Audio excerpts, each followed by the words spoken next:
going to cover off a few different areas. The first area we're going to look at is graph search, how you can use graph search and how you could use that to build some very basic Boolean searches, although that's now becoming a little bit more limited, unfortunately. But it should be made up by some of the other benefits that I'll talk about. The second area that I'll talk about is the problem of public versus private. You know, why that is a problem and how that could give us an opportunity though to find out information about people using Facebook as well. I'll touch on ethics, the ethics and morality of using Facebook as well. And then the final thing I'll talk about is messaging, how you message people, what are the couple of different ways you can get in touch with Facebook, people through Facebook, and just a little bit about our experience and you know, what hints and tips we can give you on that. Okay, first thing just to cover off is you've got two ways of going about this. You can either use your own profile or you can set up a duplicate profile to do this with. If you do set up your own profile, then first of all make sure that all your privacy settings are completely locked down, okay, so that nobody can see your Christmas night out pictures.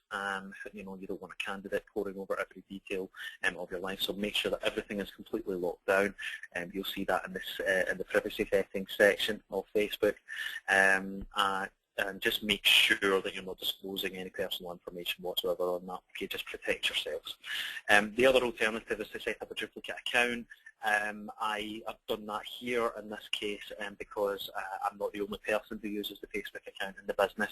So I've got a duplicate Facebook account set up for work in my name that is available for my team to use. And that's just so that we've not got lots and lots of different Facebook accounts being used for messaging. We try and keep a bit of consistency. It's your choice. It's going to become, I think, less important next year though, because there is a new service called Facebook at Work, which Facebook are working on at the moment. There's very limited information coming out about that just now. Facebook are very cagey and tend not to tell you about these things until they're actually released. The one thing that we're pretty sure is going to happen though is that there is going to be a dual persona facility set up. So you could use the account, your Facebook account, for both work and for your personal stuff. It's going to allow you though to show different information depending on whether you're logged in as your work persona or whether you're logged in as your personal persona. Okay, so that's just something to bear in mind at the moment. So let's talk about graph search. I'm going to move away from the PowerPoint in a second, but I just wanted to use this as an example. What you need to remember is graph search is semantic. So it's about finding information or finding people based on the information that they're loading onto their profile. And this is just an example of the types of information you can find, but you can search for people who live somewhere, work somewhere, who are aged, who are friends with, who like, who live near, who went to, who come from, who are male or female, or who are single or married. So actually, it gets a little bit stalkerish. Actually, there's so much information you can search on that you might kind of think that you're prying, that you're kind of getting into people's personal lives a bit too much. The thing to remember about this in terms of the information is the information that you're able to find about people, they have made a choice to make that information available publicly. Facebook's privacy settings are now exceptionally clear and are very, very clear at going, you are making this information available, do you know that you're doing this, that type of thing. So anyone who is making that information available has made quite a conscious choice to do that.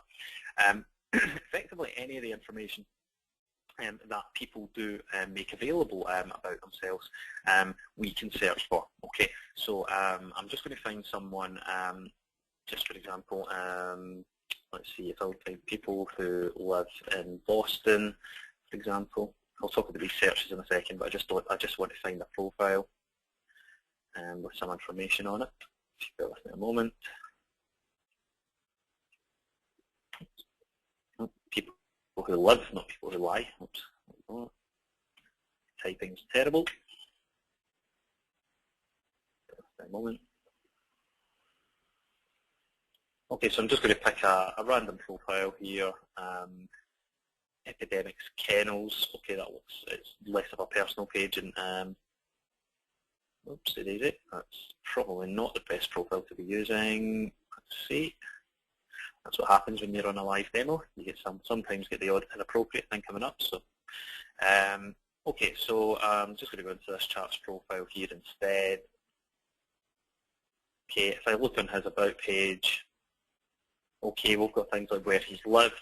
He could have had his workplace and his school information to show there, but we've got his live information, so we can find the fact that we found him because he lives in Boston, but we could have also found him on the fact that he's previously lived in New York as well. So that's under places he's lived. He's lived in Brockton in Massachusetts as well.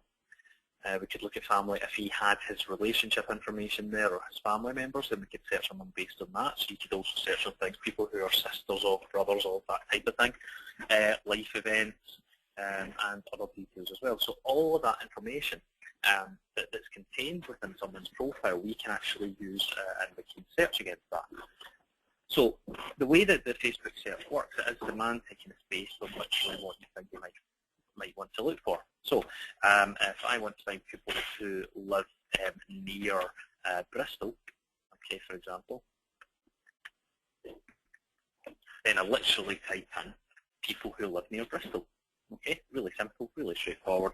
Facebook will then come up with some suggestions. Okay, I can either, in this case, I could either do Bristol, United Kingdom, or near Bristol. I'm just going to tick Bristol, United Kingdom. And what it's going to do is going to take it to the new search screen. Okay. Now it's now breaking down your search into different categories. So you can now search against not just people, but you can search against posts, you can search against photos, you can search against places, pages, and also groups, apps, and events as well. Okay, it does default to the posts page. That's a very, very simple keyword search. Okay, so it's just one to pick up people who are talking about things. It's only brought up, this search doesn't seem to be working terribly well for posts at the moment. I think they're making changes to it. But the one I'm actually most interested in is the people section. Okay, so what I can see here, I went into these results and I can see there's a lot of people who either live in Bristol, okay, or who live near Bristol. Okay.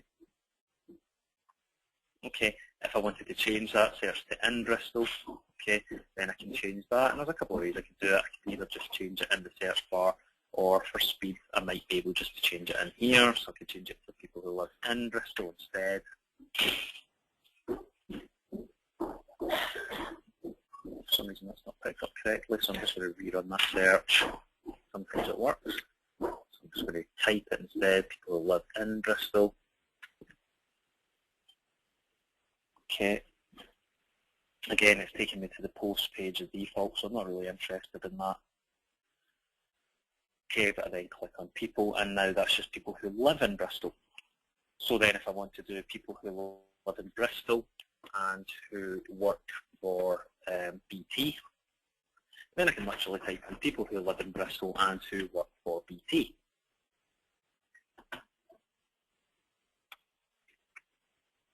And you're not restricted in terms of the language, okay, that you use. You can change the language, you know. So I could actually probably change that to who works at BT. Okay. And it's still going to, it should hopefully recognise that I'm looking for people who work at BT. It is. Again, this isn't probably the most relevant of picture profiles, so I will change that. This is a thing that you've got to expect when these are random searches that I'm doing. So you are, when you're searching on Facebook, you're going to come across stuff that you wouldn't normally come across on LinkedIn. You know, unless somebody runs a tattoo parlour, then you're not going to get a picture of somebody's tattoo on LinkedIn. So I'll change that. So I'll change that to Virgin Media, just to see if it brings up more results for me. And what I can see is there's actually no difference there between the who works at, who works for. Facebook has automatically ticked that up and is very, very happy to bring me back the results. It doesn't really matter, you know, what kind of language I'm using there. Okay, so it's very, very clever in that way. So you can see here we've got people, the first chap, Graham Lawson, David Burton. These are all people who work at Virgin Media. Okay. The other type of search I could do, okay, is people who live in Bristol and say who work as project managers, for example. Again, it's going to bring me up suggestions.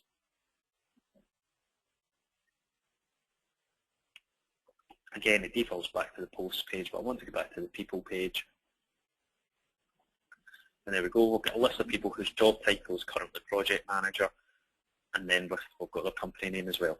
What you'll find is a lot of people will just put their company, okay, on Facebook without talking about their job title. However, a lot of people, when they do, if they do put their job title on, they will always, generally speaking, put it on with their company name here. So what we can see here, we've got lots of project managers, and for every single one, we've pretty much got their company name. But for people who just had their company, a lot of them didn't actually have their job title. Okay. So I'll just take this as first example, and I'll change that in who work at Network Rail. Okay, for example. I can change that search so that it now only brings me back project managers who work at Network Rail instead. Again, I'm just going to go into the people search. There we go. So it's only one project manager at Network Rail who lives in Bristol and who has got that information loaded onto our Facebook page. Okay, but that's a good way of potentially finding other leads. You know, if you know for a fact that if you were recruiting for a job in Bristol and you knew that Virgin Media, for example, had a team of developers, you had found someone, say from, I don't know, LinkedIn, you wanted to try and find more names, then there wouldn't be anything stopping you doing a search for people who live in Bristol and who work as developers and who work at Virgin Media. Okay, and you can add in as many as you want. So I could know people who live in Bristol and who work as project managers and who work at Network Rail and who are male and or who are female, for example. So, you know, I can put that search in as well. So I can add in lots and lots of different variations and lots of different permutations of the search that I'm actually doing. Now, Facebook is very, very clever though. So if I run a search for people who live in Bristol and who work as developers, for example, okay, just give that a second just to load. Again, I'm just going to go back to the people search. Okay, then it's found with people who are working as developers, but if I scroll down, and I'm hoping this brings up an example, what it would also do is bring up people who are called other things. Okay, so everyone who, it's not bringing up any other matches there actually. Sometimes, a lot of the time what I'll actually do is bring up other examples. So in this case it might bring up, I would have expected it probably to bring up software engineers. Please bear in mind that the Facebook search is changing at the moment. They're also changing it. They have been using Bing to drive their search results, the Bing platform. They're now moving that over to their own platform. So it's a bit fluid at the moment, so it is going through some changes. Some of the, you know, something that worked yesterday might not work today. Okay, just bear that in mind. It's going through an awful lot of changes now.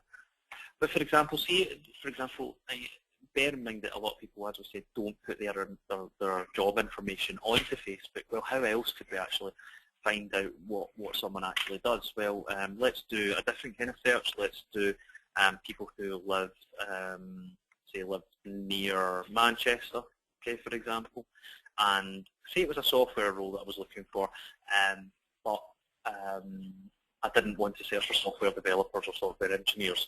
So what are the languages? Okay, or what are the things that people who are software developers and software engineers, what are the type of things that they might be interested in? So they might be interested in the types of products that they're using in their roles. So it might be that they like, I'm just going to try something random, I feel like Hadoop, which is something that's used in big data. So I'm going to try and like Hadoop, okay? It's given me a suggestion, so I'll try the first one first of all and just see that this works, because it's a little bit of a more open search. It wasn't talking about Apache, so which is something related to it. Yeah, cool. That's what I'm looking for. So that's been a really open search. I have searched for people who live near Manchester and who like Hadoop. And what it's actually done is it's looked at people who like something that's got the word Hadoop contained within it. So we've got Hadoop for beginners, we've got Hadoop jobs, we've got Linux and Hadoop administration, we've got Linux and Hadoop administration again, Hadoop for beginners again. Okay, so that's brilliant. That's given me two groups actually on Facebook, where there seems to be a lot of people, about 3 groups actually, when I look at the administration one, where people are online and are talking about Hadoop. So even though, let's just see, none of these people have got job titles, I'm just going to go into the first one here in their sheet and just take a look at this guy's profile. Okay, and I don't think he's got a job title information contained there. Yeah, he doesn't. But that's fine. But the good thing is he's a member of a group that is Hadoop for beginners. Okay, so the chances are that this person is something related to big data, because Hadoop is a tool that's used in big data. So I don't have his job information, but there's a good chance I can get in touch with this guy and qualify who he is, what he does. You can specify, look, it's brilliant, you know, and we'll talk about messaging in a bit more detail, but you could customize the message to make sure it appeals to him, and that's going to give you some leads. So, you know, for example, it might be, we did a bit of work for a charity in Scotland where they were looking for support workers, but what we did and suggested as an alternative, just rather than searching for people who were support workers, then we could look and find people who like the other charities who are in the same area who specialise. It was a charity who worked very closely with children who had autism. So we said, okay, well, what's the other organisations in Scotland who also work with children who've got autism, and search for those, and then contact people that way. And that was just a slightly different approach and a slightly different way of finding people. So it's not just about the information that someone's specifically putting on about their job, not just specifically their job title, specifically their location, specifically their company, but it's about the information that they like. And you can even search on places like, you know, where have these people checked in, that kind of thing. So I could do a search, let's see, and hopefully this hasn't broken since the updates, but people who have checked in at social media search. I have been able to do this in the past. Let's just have a look and see if it lets me do it. Now,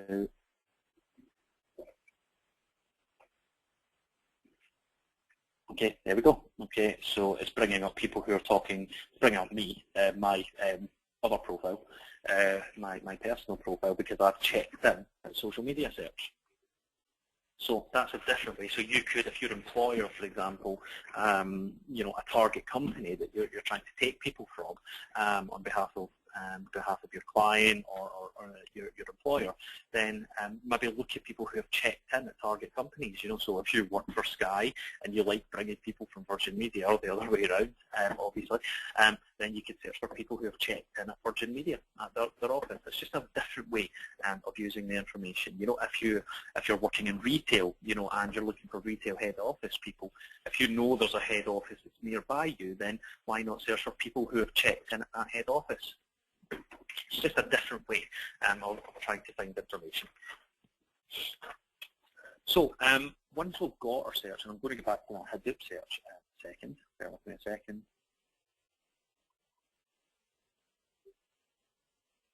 Okay, I'm just going to go back to this search. Bear in mind, everything I'm telling you, it's all publicly available information, or is information that's contained within your network. So the reason that brought me up is because it's within that network when I did that search. Otherwise, you're looking for people who are publicly making it available, making that information available. So I found my candidates now, so I've got this list of people. Brilliant, fantastic, and I want to qualify, and I want to find out a bit more about this person. So I've got two ways now of getting in touch with this person. The first way is that I can use Facebook paid messaging. And let's just explain a little bit about how Facebook messaging actually works. If I click on my messaging icon here, what you can see here is well, we've got two boxes here. We've got the inbox, or we've got the other box. So if I'm not friends with this person, I'm not friends with Harun. Okay, if I try and message this person, okay, then what I can see here is it's going to tell me your messages will go to Harun's other folder because you are not connected to him on Facebook. So because I'm not his friend, okay, he's not within my network on Facebook. If I message him, then it's going to go into this other mailbox. In the other mailbox, you can see there's a text message it was done with someone in my team. But in that message, in that other box will be any messages that have been received from people who aren't in your network. So it'll be spam messages and that type of thing. If a message is received in the other inbox, okay, then you're not going to get the person's not going to get a notification of that either on the desktop or on the mobile application, and they won't get an email notification of that message as well. So Schrodinger's message for all intents and purposes, that doesn't exist, that message, because the chances are 9 out of 10 Facebook users don't know that that exists. If they don't know that exists, they're not going to check it. So there's no point, you're wasting your time doing it. But the other way we can do it, and I'll go back to this chat's profile again, is if I click on message, then I can see your message will go, as I said, so that's giving me that warning message. If you're interested in more, you can click on the other folder link there, and I'll give you a bit more information about it. Otherwise, if I click on see more, it then gives me an option to send this message directly to his inbox for 69p. The price generally varies between 63p and 69p, depending on exchange rates, that kind of thing. But generally, it's no more than 69p. There are some exceptions to that rule. There will be some people, for people who've got lots of friends on Facebook, who've got a public profile, who like lots and lots of different things, then you might need to pay a little bit more. So we've had to occasionally in the past pay £2 or £3 to contact someone. I believe you can try and message celebrities as well for like a tenner, that type of thing as well. But generally, you're talking between 60 and 70p. So it's a very, very small amount of money. So I can send that message directly to his inbox. And again, but normal messaging rules apply. Just because you're sending it through Facebook, okay, you do need a lot of information. Sorry, my screen sharing's paused. Give me a second. There we go. Just because I'm messaging through Facebook, it doesn't mean that I forget how to write a message. So you want to keep it personal. Okay, you want to tell the person the reason why you're contacting them. So in this case, if I was contacting Harun, I would say, "Hi, Harun. I've been taking a look at Facebook for a job I have in my company, Big Data Limited. Great that you're learning. Great that you seem to be learning Hadoop. Is this an area that you're pursuing your career, for example? Career in it. Cheers, Billy. Okay, so that's the kind of thing I could write. I'd change it for a little bit more time, obviously. But I'm telling Harun, I'm keeping it personal. I'm keeping it related to him, telling him specifically why I'm contacting him, what the reason is, and including the reason why I specifically want to speak to him. Okay, and you send that message. Great. Now that'll come off your credit card. Just a word of warning, you'll get multiple receipts through for every message that you send. Okay, so it makes for an interesting expense as well. So that's one way that I can contact people. The second way that I can contact someone is if we look at the URL of somebody's Facebook account. Okay, we can see here after the facebook.com, then we've got the name. So in my case, on my personal page, it's Billy.McDermott. So there's lots and lots of different variations because you can customize this, but this chap here, he's Harry.Rashid101. Now, what I can actually do is I can take that Harry.Rashid101 and I can actually put that into an email address and send it to him, and that will get through to the email address that he has got registered with Facebook. The email address I would want to use is at facebook.com, so I would say harry.rashid101 at facebook.com. Okay, if I send an email to that address, then it's going to get through to the email address that he has registered with his Facebook account. Now, we have been doing some testing on this actually over the past couple of days, and I was talking to someone about it last night. We are noticing that some email suppliers are now sending these messages into spam because, unfortunately, marketers have been ripping it a little bit and basically spamming all the @facebook.com addresses. So just be careful with the language that you're using. It should get through the spam filters, okay, but it's not 100% guaranteed. The other thing you can do if you're not too bothered about faffing about, or if you don't really want to faff about and look at the address, is you can install the little toolbar. Okay, if you use Chrome, you can install this. So I'm just going to sign in, as it seems to have kicked me out of this. Let's go back to Facebook now. Sorry, my mouse is working very well. Let's go back. Just only open his profile again. And I've got the Little toolbar installed. What Little will actually do is it will automatically just tell me what the Facebook email address is and allow me to copy it. Okay, so it's telling me that his email address is harry.rashid101 at facebook.com. I can click copy email and then I can paste that into whatever email address I'm actually, email software I'm using, like Outlook or my Gmail or whatever it actually is. Now, the other situation you might get is when someone doesn't have a customized URL on Facebook. And the way you'll be able to tell that is because it'll be something like that instead of a name, so it'll have lots of different numbers. What you can do sometimes is you can use that number and do @facebook.com instead. Now, it doesn't always work, and we've tested it, and we've had a few bounce backs from it, so it doesn't always work. But it's just another option if you're really struggling to get in touch with someone. Then that's certainly a way of getting a way of trying to get in touch. Okay, great. So, has anyone got any questions at the moment? As there haven't been any questions yet, please drop me a note through just now. If you can't think of anything at the moment, then that's not a problem. Please get in touch with me or connect with me offline, and I'll be able to answer any questions that you do have. As I said, the recording of the webinar, I'll get that uploaded, if not this afternoon, then tomorrow, to make sure that you've all got access to that as well. Well, there doesn't seem to be any questions, so I'll finish the webinar there. That's bang on time. Excellent. Thank you very, very much indeed for dialing in. I really hope you found that useful, and I hope you enjoy the rest of your day, and Merry Christmas. Thank you.